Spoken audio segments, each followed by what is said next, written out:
Coast Guard did its part in World War II. Coast Guard officers and men fought and served in every theater of operations. Meeting the challenge of total war, they performed duties entirely new to the service and performed them well. On many distant enemy shores, Coast Guard beachmasters unloaded urgently needed supplies. In the Persian Gulf, picket boats patrolled ports filled with Lend-Lease weapons for Russia. On newly captured Japanese islands, Coast Guard dog patrols routed out hidden enemy snipers. In the invasion waters off Normandy, 83-footers saved over 1,000 lives. In harbors seized from the enemy, buoy tenders prepared the way for Allied shipping. In the North Atlantic, Coast Guard manned vessels reported weather conditions for the guidance of shipping and transoceanic air traffic. Based on Guam, Coast Guard liberators carried high-priority cargo to outlying Lorraine stations.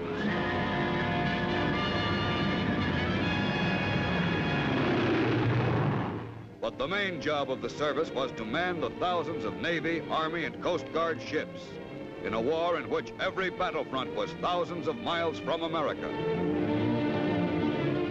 Over 80,000 Coast Guard officers and men, more than 6 times the entire peacetime strength of the service, were assigned to over 4,000 vessels of all sizes, ranging from small boats to ocean liners. Large Navy transports manned by Coast Guardsmen ferried great masses of troops across the ocean to return to the United States with prisoners, wounded, and veterans. They manned assault transports, whose landing craft carried soldiers and Marines directly to enemy shores. Coast Guard personnel were assigned to combat cargo ships, bringing supplies and munitions to invasion beachheads. With hundreds of Army freight supply ships, Coast Guardsmen operated an all-important inter-island shipping service in the Pacific. From Sicily to Okinawa, the service manned LSTs, the naval innovation of World War II that revolutionized amphibious warfare. LCIs, landing craft infantry, spearheaded invasions in both the European and Pacific theaters. Even before America's entry into the war, Coast Guard ships and men were in it.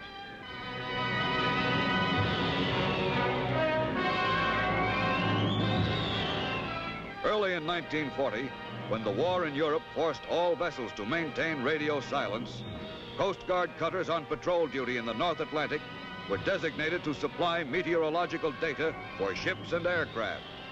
Stationed in strategic positions, Coast Guardsmen were able to report German activities and save many survivors of torpedoed Allied vessels. When, in April 1940, Germany invaded Denmark, the danger of a Nazi occupation of Greenland, Denmark's strategically located colony in the Western Hemisphere, became a serious threat, not only to Atlantic shipping, but also to the North American continent. To maintain our neutrality, several cutters were dispatched to patrol Greenland waters. And the service was charged with advising and assisting the Danish authorities in establishing effective defense measures. Representing the United States, the first American consular officials were brought to Greenland by the Coast Guard. Urgently needed food and medical supplies were delivered to the native population, which had depended completely on its imports from Denmark.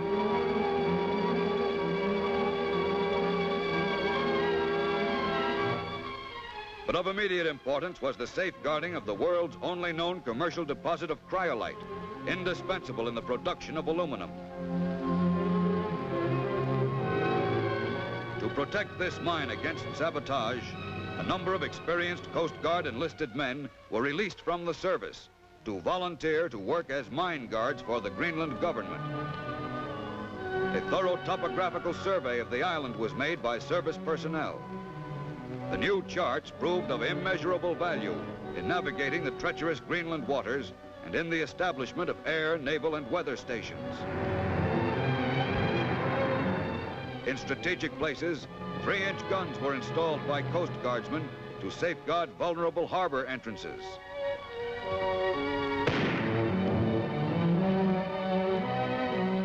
As Greenland is the best source of prediction for Europe's weather, radio stations were planted there by Nazis and Quislings. Service personnel captured the hidden stations to prevent the broadcasting of weather information to the enemy.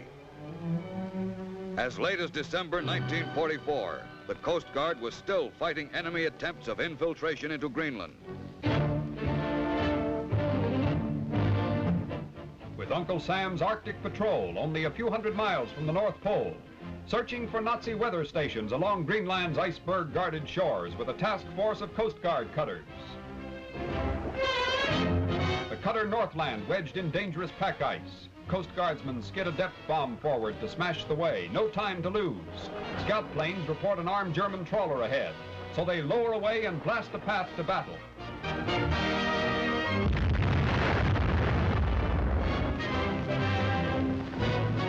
Off Shannon Island, the Nazi trawler is sighted and American guns cut loose.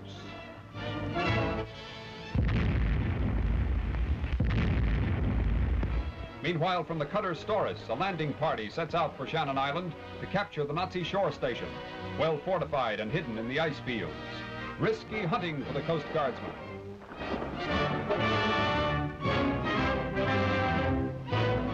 Twice before, in 2 months, has this weather-beaten crew ferreted out just such enemy installations. Now they're closing in on number 3, an icy cave camouflaged by snow. In the gathering Arctic darkness, the Germans surrender. 4th Nazi outpost in Greenland captured within a year, plus high-powered radio equipment, weather instruments, food and ammunition.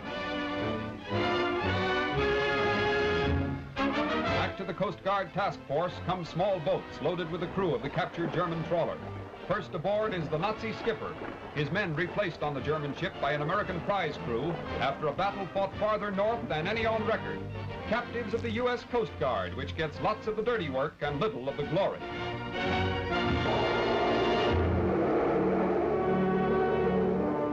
The experience of the Greenland Patrol was put to good use when the service was called upon to convoy merchant ships in the Atlantic. Scarcely more than a month after Pearl Harbor, the first Nazi submarine struck in American coastal waters, and the real wartime job of the Coast Guard began. Every available vessel was thrown into the fight, which threatened not only America's essential coastal shipping, but also the vital supply lines to our allies. Some cutters took their stations to guard the outer approaches to our coastal waters. Others escorted American and Allied merchant ships across the ocean. It was a Coast Guard cutter that was credited with sinking the first Nazi submarine in American waters. And other cutters were equally successful as sub-busters, as the Battle of the Atlantic became more furious.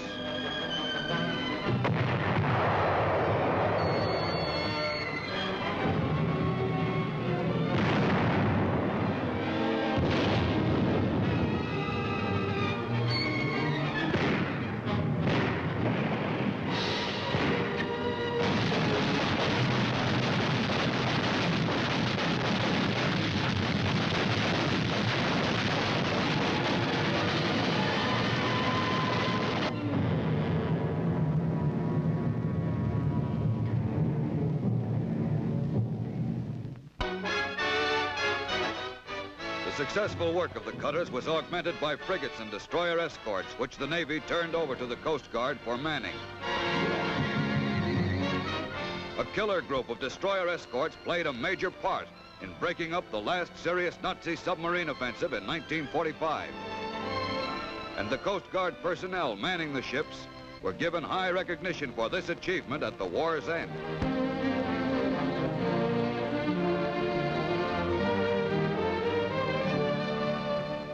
But the Coast Guard suffered losses, too. The 2,200-ton cutter Hamilton was the first American warship torpedoed in the Atlantic. Over 30 Coast Guard manned vessels were lost during World War II in action all over the world. In Washington, the Coast Guard's Commandant, Admiral Russell R. Waesche, summarized the war record of the service. For nearly all our national history, the Coast Guard has served as the nation's maritime law enforcement and safety at sea body. During the years of peace, it assumed an ever-increasing number of functions to make shipping safe alike from natural menaces and from threats by the lawless. Now, in the midst of a world war, it has joined its forces with the rest of our armed services to put down the menace of aggression and oppression. As an operating part of the Navy, it has manned combat transports and landing craft in combat theaters all over the world. The Coast Guard has been in the vanguard of attack in every major invasion.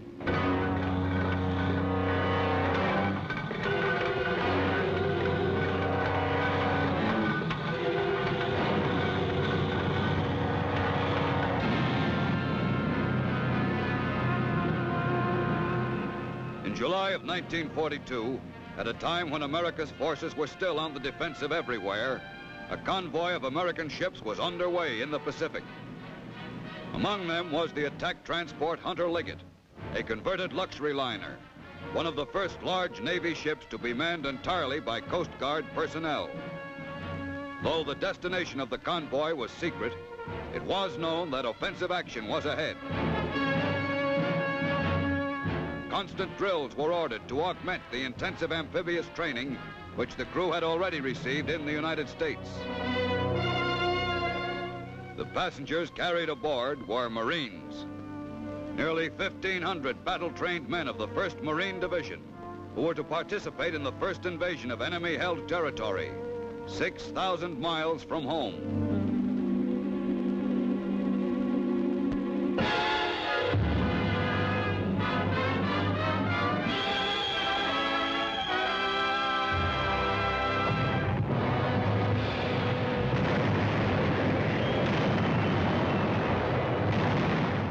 D-Day at 0653, the Hunter Liggett had stopped 2 miles offshore.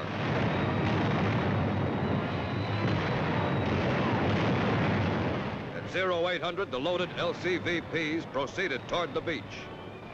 It was here that the Coast Guard's skill in the handling of small boats was put to its first test on an invasion. In the weeks to come, as the Marines advanced on the island, Coast Guard ships helped to supply them with munitions and supplies.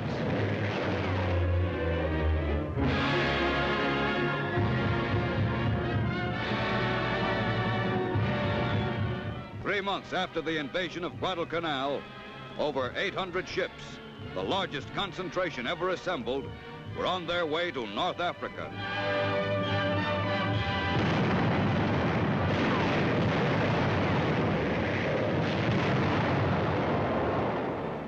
In the convoy were the Coast Guard transports Dickman, Wood, and Chase, which were in the vanguard of the assault, landing American and British troops on African soil.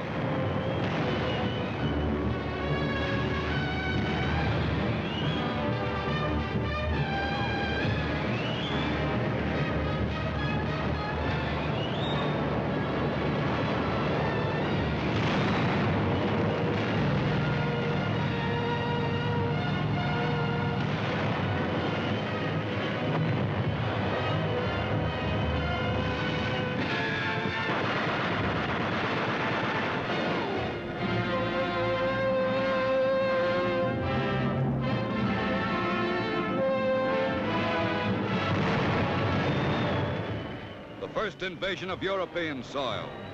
And again, Coast Guard ships and men helped to land our troops.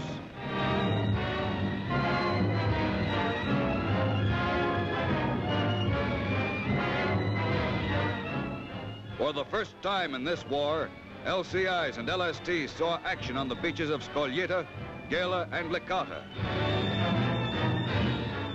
The landing barges of transports, which 8 months ago participated in the invasion of Africa, shuttled back and forth with troops and supplies. But the landings were made costly by concentrated enemy air attacks.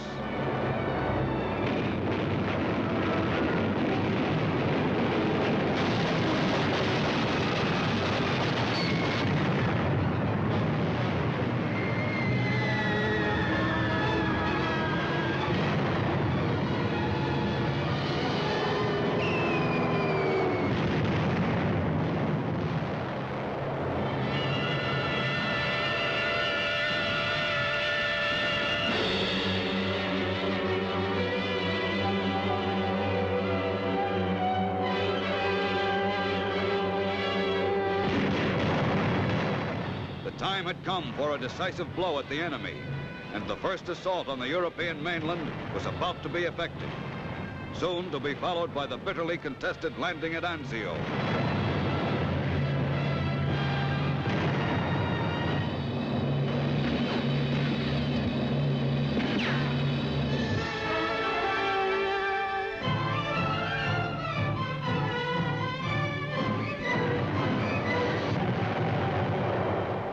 On the other side of the world, Navy and Coast Guardsmen were preparing to land Marines on a tiny atoll.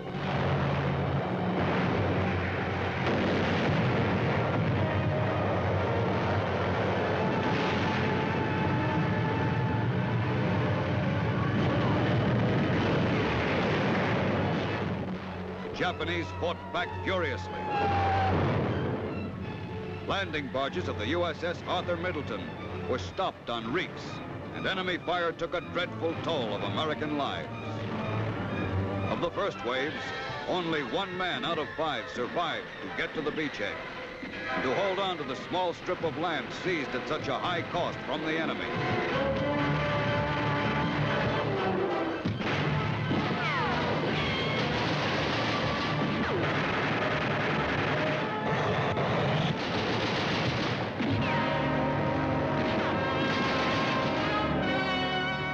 In a steady stream, the landing barges brought the wounded back to the transports.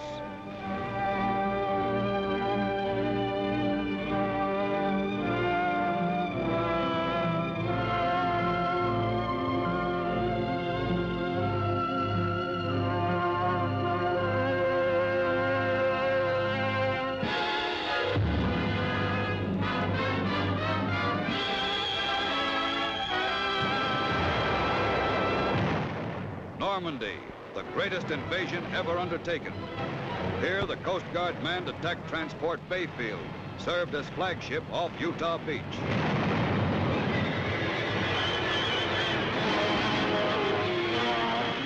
At H hour, landing craft hit the beaches, the beginning of the bloody road to Berlin.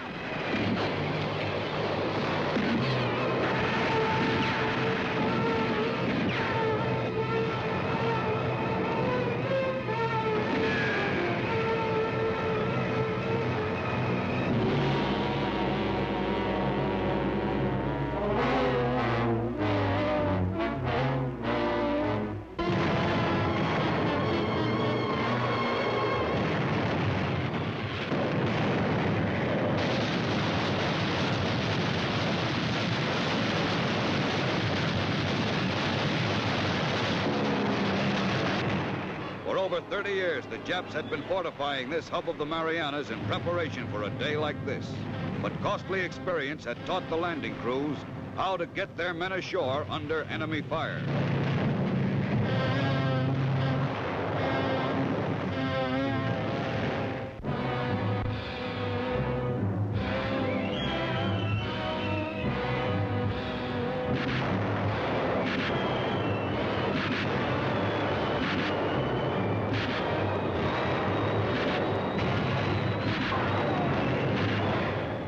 The last of the European invasions was the fastest and least costly of all, for there was little opposition from the enemy in establishing the beachhead.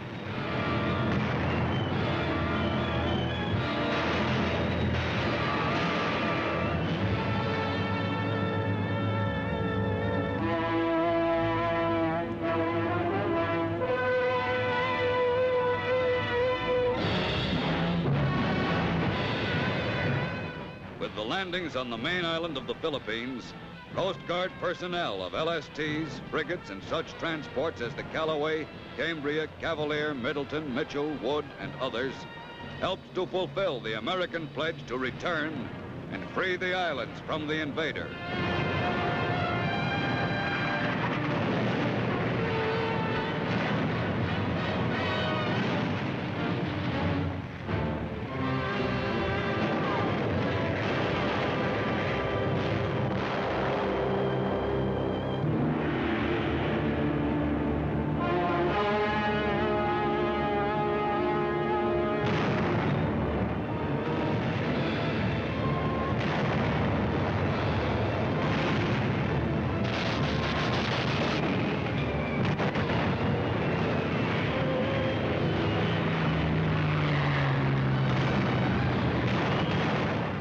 Although this small island was bombarded by our ships and planes for 3 days and nights, the landing boats attempting to put Marines ashore took terrific punishment, far exceeding anything they had ever experienced.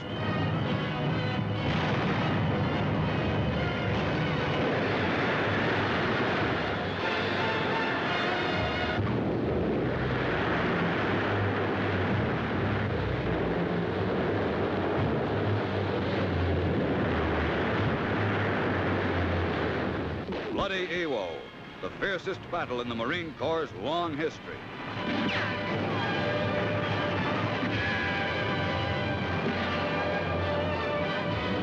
To offset the high losses, Coast Guard manned LSTs moved in, bringing desperately needed reinforcements and supplies.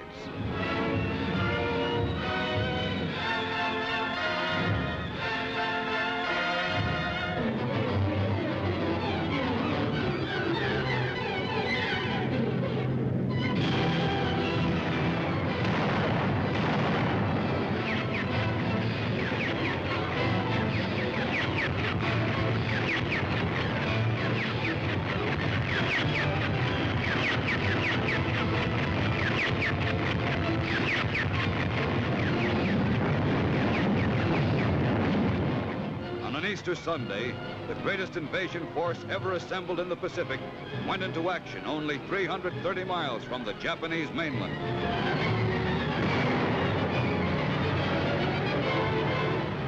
The initial stages of the invasion were marked by a surprising lack of enemy resistance, giving no sign of the desperate struggle that was to later encounter our troops inland.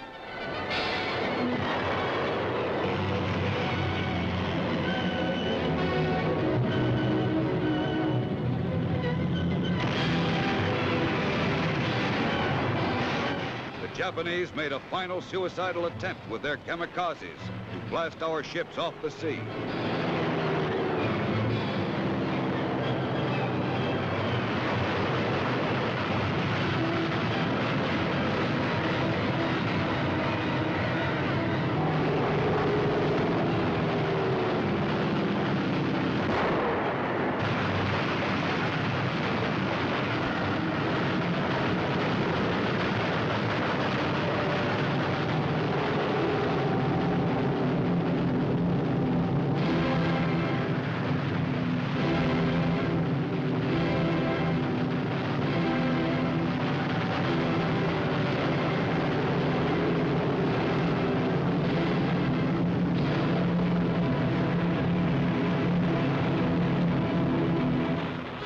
The unrelenting fury of continuous sea and air bombardment and the atomic bomb soon brought total defeat to Japan. To foreign shores in the Pacific, American ships again sailed in peace. Greenland, Guadalcanal, Africa, Normandy, Okinawa, and 5 long years of Coast Guard at war ended on the home islands of the crushed Empire of Japan.